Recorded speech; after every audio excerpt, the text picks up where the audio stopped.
Equity is not just something that involves finances. Living in a world when you have a disability or difference, you really see how unfair and unequal the world can be. We are all human beings, so shouldn't we be treated as such? As a 4 foot tall woman, I first-handedly see how this world is from a different point of view. I represent a huge population of students from Salt Lake Community College, so I have been trained in depth on equity so I can serve them and better help them and represent equity for them. Equity can save so many lives, so it's our job to take it to this world and to use it. Hopefully by the end of this, you'll be able to answer these questions. What is equity? How does equity affect the world? And what can we do to fix the unbalance of equity?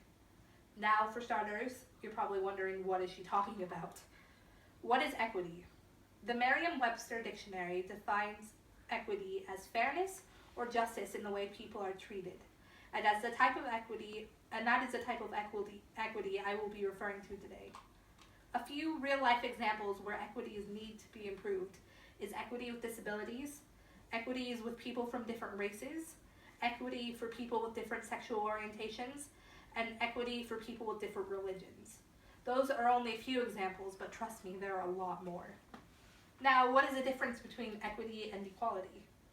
The official sex and gender-based analysis e-learning resource states, the difference between equity, as we have seen, involves trying to understand and give people what they need to enjoy full, healthy lives.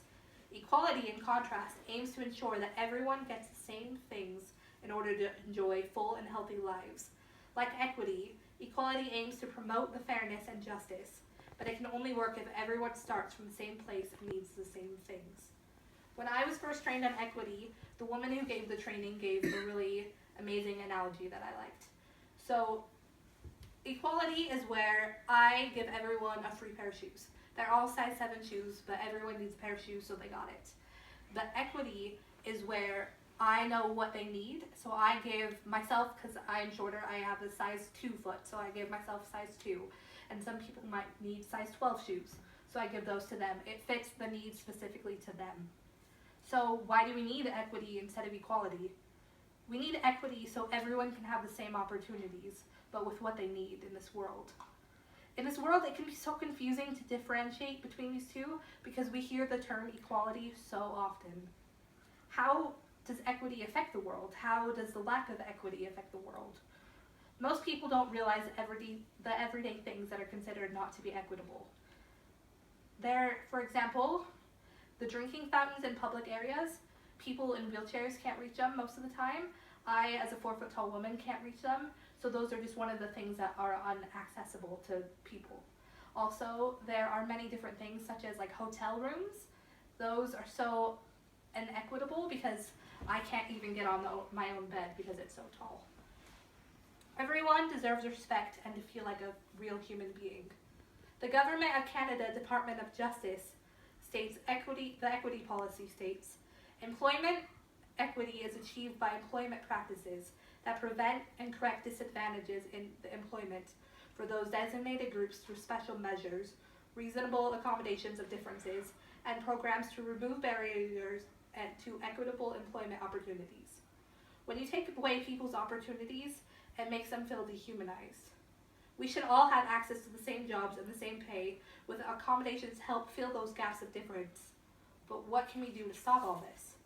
What can we do to fix the unbalance? The Overseas Development Institute writes, equity is based on the idea of moral equality, the principle that people should be treated as equals. That is the idea, despite many differences, all people share a common humanity or human dignity. As a result of that, we must continue how people should be treated. We must consider how people should be treated. We need to be aware of our surroundings. Just like the many situations I gave, we need to be aware of what's equitable and what's not, what's okay and what's not. If we see something that's different and if we see something that doesn't work, we need to have that voice to go make the change for those people that don't have it. So we need to group together and make this world a more equitable place. Thank you.